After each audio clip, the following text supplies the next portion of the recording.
C'est le Bon Sécurité est une agence qui s'active dans le domaine de la sécurité, garde rapprochée, sécurité maison, résidence, quartier, sécurité événementielle, etc. Notre credo, travail, efficacité.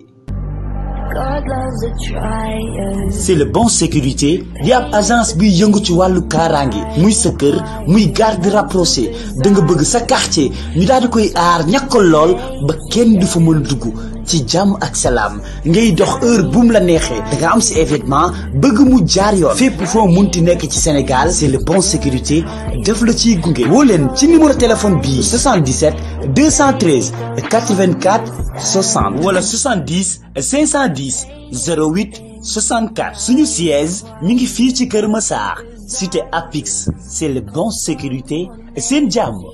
mooy suñu yitte. Il y a de ce qu'on appelle les groupes de presse et les groupes de pression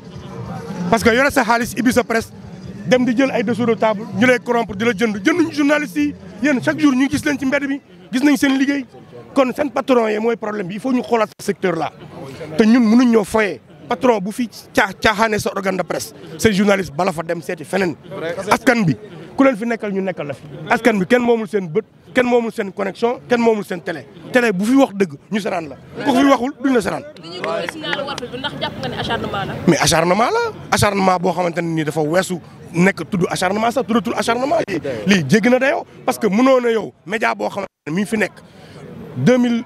xaw ma lan la te la woon 2000 je pense 19 maa ngi fàttaliku Macky Sall du ñëw fii ñu bokk ak moom fii toog fii média ñuy ñaawlu li Ablaye Wade doon def Sidy Lamine Niass ñu bokk plateau ñun ñu ñëw toog ci même fauteuil bi mu toogoon tey Macky Sall moom moo tëj kii kon nga xam ne kooku yow ci ban logique la nekk kon kay Walfadjri jógewul fa mu newoon ñoo ñëwoon bëgg a ànd ak moom ñoo jógee ca yoon ba dem seen yoon donc il faut que presse bi comprendre loolu. est-ce que nag élection yi mu jàpp moo tax mu bëgg a tey xam nga Walfadjri média bu influent la mu teel ko bëgg ko xoqatal balaa la 2024. mais malheureusement c'est peine perdue parce que xoqatal Walf ak xoqatal lii ak yooyu yëpp perte de temps la parce que lépp li fi xew gars yi ñun Sénégalais yi gis nañ ko donc mënuñu tëj presse bi mënuñu museler presse bi. donc yéen seen confrères yi yéen a xeex leen il faut que la presse se batte Sénégal li mu nekkee du dëgg benn chaîne lañ fi war a tëj muy RTS RTSE rien tous les soirs parce que ce qu'on reproche aux médias yi nga xamante ne ñoom ñooy médias indépendants privés yi mais lu ko raw moom la média boobu di def le contribuable sénégalais moom lañ leen di jox ñuy def ay publicité yéen amu leen dara ñu lekk lépp ñu jël suñu xaalis jox leen lépp dañuy xëccoog yéen sax ay match Coupe d'Afrique ba pare duñu wane tous lu dul ay yoo xamante ne ni ay tappale ki ay lay la te pourtant kenn piniwu leen kon dara du fi dëgg. la question du troisième mandat. troisième mandat il faut que ñu bàyyi sax di ko wax parce que loolu perte de temps la Macky Sall moo la gën a xam ne du fi nekk. Macky moo la gën a xam ne 12 mois ko dese moom xam na ko ci biir boppam looloo waral métti giri waaye dama ne. yow mbir bu fekkee ne sa droit la lu la ko teree wax. bu dee droit am la lu ko teree mu addu ci lu tax Macky Sall nangu cee addu boobu ba léegi parce que xam na ne du dëgg Ablaye Wade il avait même le courage de dire maa waxoon waxeet mais Macky moom courage boobu sax daf ko cee amut mais nag cell wax la waaye ñu nit gis wax la nee na cell ñu ngi ne cell mu def jéego ñu def jéego bu toll nu mu def ñu def jéego bu toll noonu jeex na loolu mooy dëgg. Et en tout cas nous pensons qu'il y a un déséquilibre en matière de régulation de l'audiovisuel au Sénégal. Parce que nous voyons tous que la RTS, qui est une chaîne publique, qui est régie par des cahiers de charges, qui est régie par des lois, ne respecte pas en tout cas la réglementation. Donc vous voyez actuellement que l'opposition ne passe pas au niveau de la RTS. Il y a un traitement déséquilibré de l'information, mais nous ne voyons pas le régulateur s'intéresser à ce que fait la RTS. Mais dès qu'une chaîne privée, en tout cas, fait un traitement équilibré de l'information, nous voyons le régulateur sévir. Donc ce qui est anormal, et nous pensons qu'actuellement la CNRA, le Conseil national de régulation de l'audiovisuel doit être revu dans son fonctionnement et dans son organisation. Et parce que la manière dont les sanctions sont prononcées et dont les sanctions sont appliquées sont faites dans l'arbitraire et l'illégalité. Et nous, députés de la 14e législative, membres du groupe parlementaire Yewwi Askan Wi, nous dénonçons fermement cet acte et nous demandons en tout cas au CNRA de revoir sa copie pour en tout cas assurer la liberté de la presse. Parce que la CNRA a été créée pour assurer la liberté de la presse, une information plurielle et vraiment la liberté d'expression. Mais n'est pas là pour jouer au gendarme et un gendarme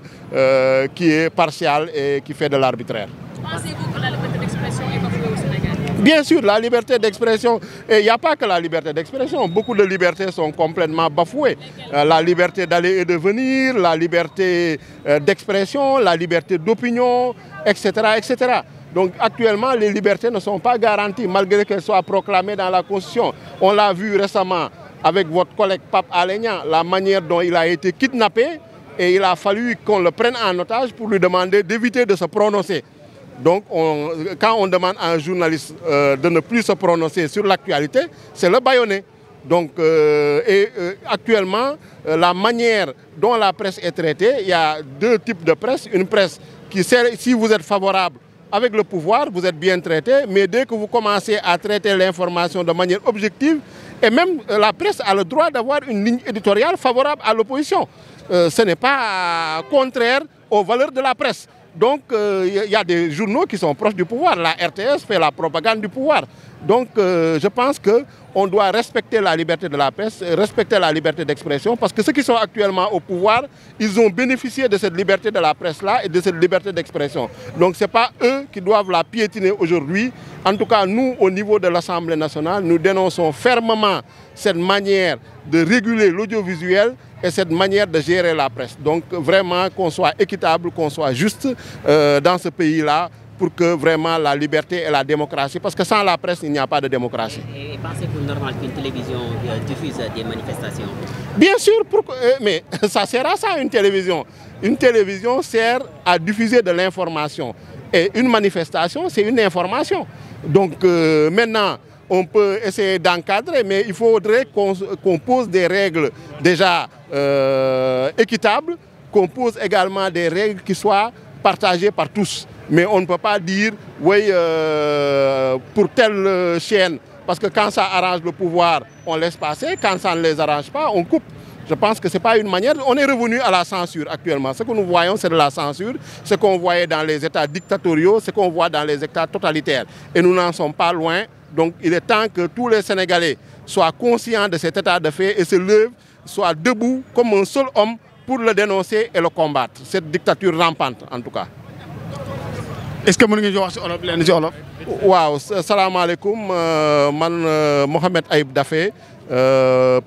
membre du groupe parlementaire Yewwi Askan Wi, député à l'Assemblée nationale. Ñun ñoo ñëw tey ak sumay collègues députés pour vraiment taxawu groupe Walfadjri pour ñëw défendre liberté d'expression. Parce que dañu jàpp ni journaliste mënuñu ne démocratie te boolewuñ ci presse bi boolewuñ ci journaliste yi. Donc journaliste dañu am seen wàll ci démocratie bi. Donc tey suñu salfaañee seen àq ak seen yelleef ñun ñëpp en tout cas ñoo koy yëg. Donc ñun ñii nekk tey opposition, ñun ñii di de politique mënuñoo exister sans journalistes yi. Donc il faut qu'on soit solidaire si seen combat tey moo tax ñu ñëw témoigner groupe Walfadjri nga xam ne benn groupe boo xam ne moom vraiment bind na turam ci taarixu Sénégal ci wàllum presse ak ci wàllum xeexu démocratie. Moo tax tey waa groupe parlementaire Yewwi Askan Wi ñëpp ñëw vraiment pour taxawu leen massawu leen te ne lii tamit waratu fi amaat parce que gis nañu CNRA nu muy doxalee du dëgg du yoon.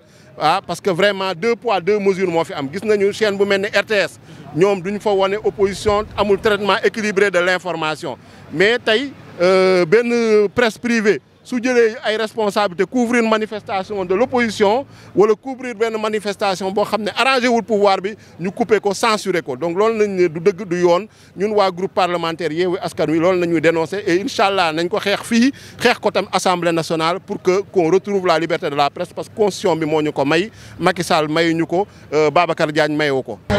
mooy tey ku gis taxawaayu fii nii xam ne am na lu fa xewoon fan yii passé mu doon lu métti nit ñi. ñu coupé li nga xam ne mooy Walfadjri newoon loo xam moo ñu doon leeralal lu ñu lëndëmoon tey lan mooy sa taxawaay day si biir Walfadjri day di ñëw fii pour bokk ak ñoom naqar wi ki lañ koy def tey ba mu jaaxle at yële weesu fii la làqatu si woon moo waxoon du toroxal journaliste moo waxoon du tëj journaliste ku wax ne du ma tëj journaliste nag mooy du ma tëj rajo du ma tëj télé mais seetlu bi mooy moom dafa nenn Walfadjri alors dafa nenn Walfadjri ba tax na li mu yëkkati barki de mu def ko te ñu seetlu ni comme ci politique rek mënul tëdd njaaxaanaay moom wetu la man benn wen la mën a nàmpale ci koo xam ne dafa tëdd njaaxaanaay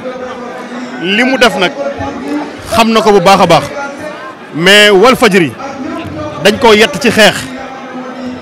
nandal ko ci xeex formé ko ci moom sa bopp wax dëgg farawul kenn maanaam tey bu ñu fi toogee sax di ko wax jërëjëf dañuy juum ndax ci yoonam la nekk mus koo wàcc kon lii muy def ni yaakaar ni mën na xoqatal Walfadjri dañ koy xamal ne ko information service public la le droit public à l'information moom su bëggee am ñu koy informel ni mu bëgg am na ñoo xam ne ñu ngi ci yoon bi nga xam ne moom la yoon sant ci wàllu droit de l'information le devoir d'information ak les obligations ci wàllu information lu Walfadjri mus koo wàcc kon dañoo ñëw fi wax leen ne leen ñi ngi leen di encourager di leen soutenir di leen wax ëllëg it bu keneen ñëwee bu wàccee yoon it Walfadjri musul changer place am lii moo nekkoon suñuy kàddu di leen encourager yéen c'est le bon TV ci seen taxawaay di ko rafetlu également di am yaakaar liggéey bi wëy yéen presse ngeen am jàmm ak salaam ci biir réew mi salaamaaleykum wa rahmatullah. doon laaj tey sa taxawaay lan la woon tey si li nga xam ne mooy si Walfadjri. waaw Walfadjri nag li ci nekk mooy dafa nekk télé boo xam ne musul neexoo ak nguur nag loolu moom moo am parce que ñu bëree bëri bu ñu nekkee opposition danañ am relation ak Walf mais buñ toogee dañuy sensé nguur mais waroon naan am problème ci Macky Sall ak ñi ko wër buñ melee Walfadjri tamit maanaam waruñu woon a mën a jot ci moom parce que loolu lu loi prévoir la ba pare général ni ñu ko tëggee amul ay fonds yu leen nguur ga yoreel kenn mënul dàq ku nekk général kenn mënu ko affecté amul benn pression boo xam ne état da ko koy teg da ko bàyyi mu nekk organe bu indépendant parce que xam na ne ñi muy seere muy journaliste yi ak télé yi ak rajo yi ak site internet yi dafa am ñu ci opposé wu am ñu nekk pouvoir kon donc ku indépendant koo xam ne du xàmmee pouvoir ak opposition moo ci nekk waaye malheureusement nag ñu jël ko jox ko Babacar Diagne nag politicien la boo xamante ne APR la bokk man sax xam naa ne doon na jéem a nekk am maire ci barab dafa dem ba peese poids politique am ñemewul rek mu bàyyi kon donc nag moom buñ ko dénkee muy politique loolu moo tax jafe-jafe yi Walfadjri am mu am ko waaye nag ñu ngi koy ñaawlu ba ci kanamu yàlla tey yaakaar naa ne moom dina rus parce que tey peuple Sénégal ñoo ñëw taxaw fii te bu fekkonte ne décision bu baax la def kon peuple bi duñ ànd ak Walfadjri tey taxaw fii.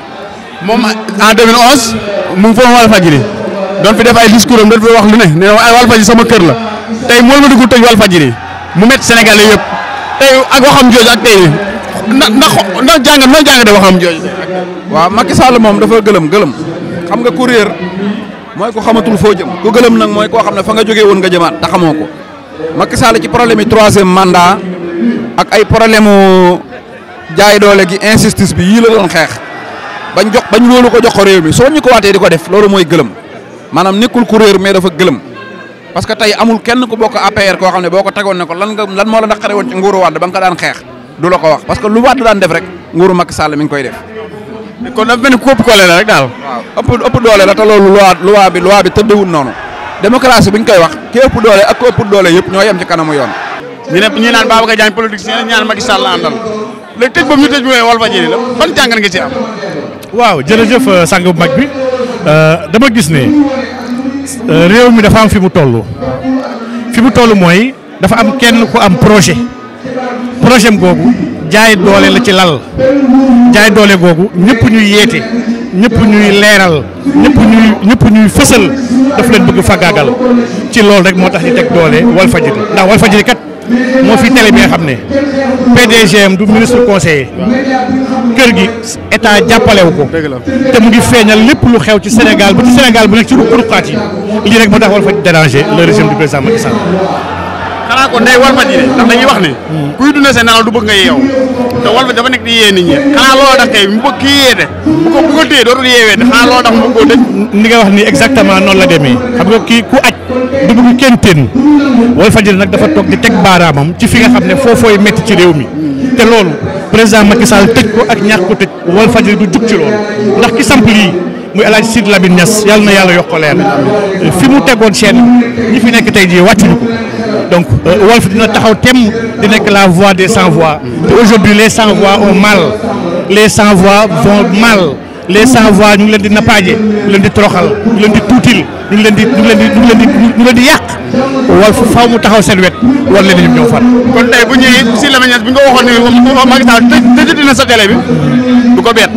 day am mbégte. day xam ne li mu tegoon njabootam wàccuñu ko. ba pare bu ñëwaatee xool li ñu fi nekk dina xam ne. lam fi liggéeyoon tey jii maanaam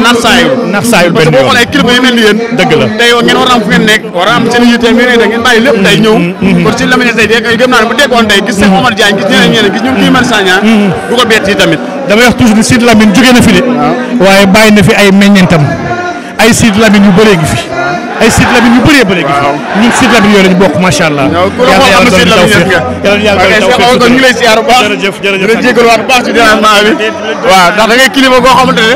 sama canal ko ñu mën a déranger yéen waaye comme nag da ngaa engagé loo xamante ne xale yi dañuy soxla mag ñi dañuy soxla ñu ñoolee dañu bëgg bu ñu ñëwee fekk Cheikh Omar Diagne boo xamante ne da leen mën a teg si yoon kon ñu ngi lay jaajëfal bu baax Cheikh Allahu akbar Allahu akbar Allahu wahidun Allahu wahidun salamun xawlan min rabbi rahim la xawla wala quwwata illa billah alil azim jërëjëf jërëjëf maa ngi leen di sant di leen gërëm ci détermination bi peuple sénégalais àndal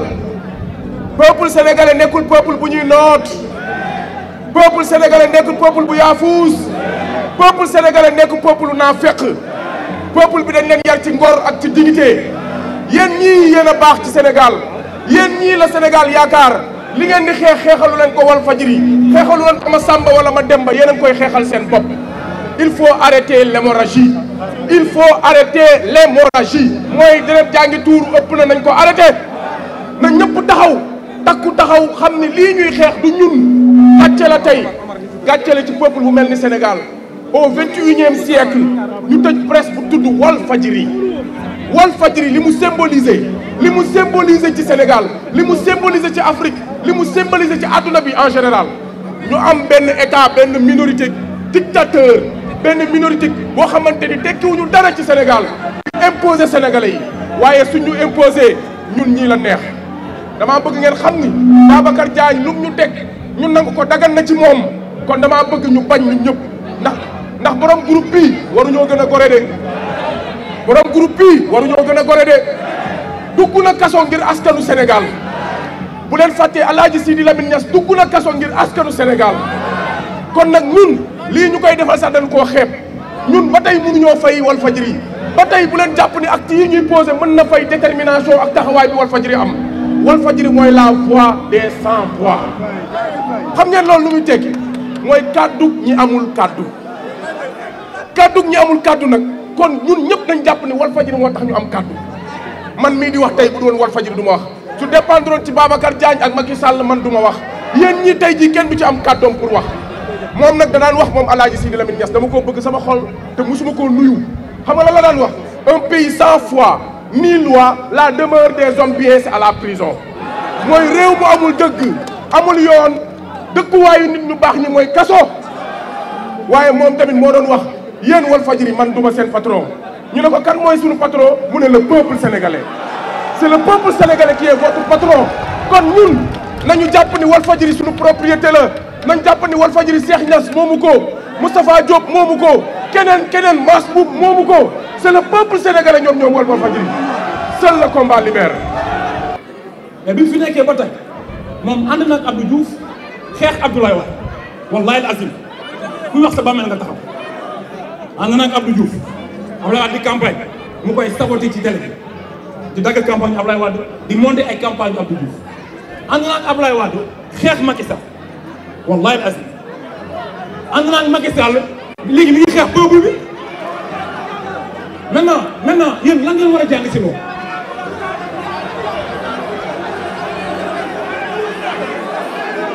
parce que problème bi man je parle plus des politiques mais man ki may wax mooy ki nga xam ne doomu réew mi la réew mi fayal ko mu jàng taxaw ko ba mu am ay diplôme réew mi teg ko ci nekk mu mucc ayib ba pare mu wëlbati ko di ko xeexee askan bi ñu teg ko ci bërëb muy jaay ngorom kii nan lay daw bay daal est-ce que àdduna jar na lii Babacar Diagne moo ñàkk jom dëgg moom Ablaye Wade mancé laa la wax moom Ablaye Wade mancé du xale kon wax leen ko Babacar Diagne ma wax ko ni ko bii yoon fàtte nañ ko jamonoy Abdou Diouf dañoo fexe ba fàtte ko Ablaye Wade ñu fexe ba fàtte ko Macky Sall mi ngi nii mais bii yoon duñ ko fàtte mukk dinañ ko weer dinañ ko xas dinañ ko ŋaññ te duñ ko jalgati ndax ci fay bu baax la bokk ñoom ñëpp sama oto lañ daje woon doon ko déglu kon tey dinaa am gàcce lool bu ñu ne Macky Sall moo dem ba nekk au pouvoir di tëj Walfadjri dama ne Babacar Diagne est-ce que Babacar Diagne am na njaboot boo xalaatee yàlla sunu borom Babacar ñu fi jëlee Sidi Lamine Niass jël doomam dénk ko entreprise bii waroon ngaa xalaat sa doom moom it jiite entreprise buy fay ay ndaw waaye yow amoo doom bu la taxawul kii bàyyi fi doom bu ko taxawul du dundal ay doomu aadama yow nga ne ko mukk comme sama doom jëriñuwul doo jëriñu est-ce que loolu bokk na ci gëm yàlla Babacar Diagne bul nangu benn état di la def bale douche ndax bi Ablaye Wade di ñëw Babacar Diagne yow lañ utilisé woon yow Babacar Diagne nga ne bu leen wane Ablaye Wade di ñëw nekk au pouvoir def la bale douche ne la bul wane Macky Sall tey Macky Sall nekk au pouvoir def la bale douche ne la tëjal Walfadjri est-ce que Babacar Diagne góor nga bilan buñ koy wax ci Sénégal bu ko gën a ñaawle mooy Babacar Diagne bilan bu gën a ñaaw ci Sénégal ci àdduna Babacar Diagne mooy ki ko def xam nga Sénégal dafa am lu ñuy jaawale dañuy jaawale entreprise de presse ak groupe de presse Walfadjri entreprise de presse la entreprise de presse mooy lan mooy buy jur yeneen entreprise te Walfadjri bu ñu xoolee li mu tabax ci Sénégal bu ñu ko tojoon Sénégal gerte ma jox leen benn misaal ki ñuy wax Mati Ndong dañ ko mos a opéré ci hôpital yi Sénégal yi fii am ay wëñ ak puso yu ñu fàtte ci biir mu nar a ñibbi barsàq keroog bu ñu ko invité Walfadjri def ci débat ambulance moo taxaw bunte Walfadjri yóbbu ko France ñu dindi ko ba muy dund Sénégal est-ce que Babacar Diagne boo xalaatoon loolu di nga jël askanu Sénégal pendant 7 jours nga leen du ngeen seetaan Walfadjri Babacar Diagne adduna raw na la ñi xew barki Demba Ndiaye si projet tribunal bi pourtant Walfadjri wanewul ko en direct mais ñëpp am nañ ko seen télévision kon tey boo amoon tuuti xalaat rek war ngaa bañ a coupé sax signalu télé adduna raw na la Babacar lu gay nga juróom-ñaar fukki at su dee amoo doom bu la aw ngir yàlla retraite ñu ko di seen la dépasse mais Sidi Lamine Niass bi muy am 60 ans bàyyi na fi njaboot ku ko yor Sidi Lamine Niass bi muy am 60 ans bàyyi na fi askanu Sénégal wu dëgër wu taxaw sañaa di wax na léegi ne mun nga tëj Walfadjri mais mënoo ko tëj ci xol yi xool leen Walfadjri Sénégal ba mu day mooy seule télévision boo xam ne moo nekkoon ci satellite bi fi émettre ñu aaye ko ay droit am muy fay 1 milliard par an pour Sénégalais yi seetaan ko Walfadjri moo fi njëkk indi màggalu Touba Sénégal ba mu daj télé bi fa mosaan a def RTS lay doon buñ xaaree cérémonie officielle la ñu wan Walfadjri moo fi judd di ko wan en direct ba télévision yëpp di ko def en direct yow Babacar Diagne nga xëy na loolu dañu koy xëy mënul nekk Babacar Diagne fi may tëjee mooy Walfadjri dafa am lu mu choisir si Lamine ne dam ñu waxoon ne information du xaj bi matt dafay bi parce que xaj du ko war matt si Lamine moo ñu waxoon ne lan mooy information mooy ne boy bi mu ngi matt xaj bi loolu mooy information te loolu mooy ligne éditoriale Walfadjri si Lamine Niass moo ñu ne woon terrain qui arrivé à l'heure de l'information terrain bi nga xamante ne nii dafa war a demul loolu mooy information waaye bu ngeen nangulee yeneen télé yi ñuy wane ay cérémonie di wane ay réception ngeen mën ñu bàyyi ñu ki nga xamante amul baat ñu wax ko mu wax fu mu amee fu mu waxee kon Babacar Diagne liñ lay ñaan mooy nga démissionné Babacar Diagne liñ lay ñaan mooy nga bàyyi Walfadjri Babacar Diagne Macky Sall mi la nommé yéen ñaar soxlaatuñu leen Sénégal kon Babacar Diagne dégage Babacar Diagne dégage salaamaaleykum wa rahmatulah. booba lan moo xewoon référendum la ñu nekkoon di voté ba ay millions directeur bu ARTP nga xamante ni mooy ministre bi fi mujjee dégg suñuy kéwél ne leen dindi na ko ministre boobu moo fi àndoon ak ay takk-der ñu ne dañuy coupé signalu Walfadjri ba ñu ko décidé Sidi Lamine Niass bu muy jógee këram fii Sacré-Cœur avant muy agsi fii pour mu dugg ci buntu bi problème la ndax sénégalais yi bari fi nañu taxawoon déjà yitte woowu nag ngeen am ci Walfadjri moo tax ma bëgg leen a garanti lenn rek laa leen bëgg garanti parce que ñi ma jiitu ñëpp wax nañu ko signal bi ñu coupé nii li leen taxoon a jóg nekkul meeting bu Mbacké seen problème mooy suñu ligne éditoriale ñun la ñu bëgg a xoqatal ñun la ñu bëgg a menacé ndax ni ñu koy waxee te xëy na arrangé wul régime bi ñu wàññi ko wala ñu bàyyi ko ma leen di jox benn garantie ñun njabootu Sidi Lamine Niass lañu bokk Sidi Lamine Niass lu ñu wax mooy yéenay suñu patron ñun lu ñuy def ci seen i bëgg-bëgg lañ koy teg ma leen di garantir que xoqatal du tax ñu jógee fi ñu newoon menace du tax ñu jógee fi ñu newoon ndaxte suñu patron bi yi ngeen doon te Sénégal ñëpp xam ne ci ay jafe-jafe la nekk yoon woowu duñ ko wàcc di continuer di wane jafe-jafe yi Sénégalais yi di dund parce que ñun ci Sénégalais yi lañu bokk. te nag dama bëgg a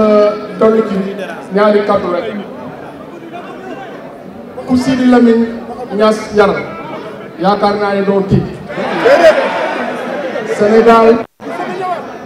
ba mu weesoo wal Joojo Njaay keneen organisé wul marche place de l'indépendance ba ci Sidi Lamine Niass moo ko fi defar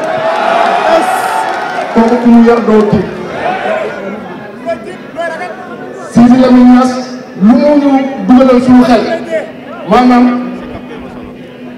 lu wax kawe ñun ak suñu xel bu ñu ko jëfandikoo war nañu ko mën a comprendre ba waxtaan ci ak Sénégal yi xamal ne li nga xamante ni moo xew te yoon loolu garantir naa leen ne ak lu mënti xew jàpp leen ne duñ ci jóge fii ba allah yow mi tiini loolu moom maa leen toog garantir di leen di gërëm di leen di sant jërëjëf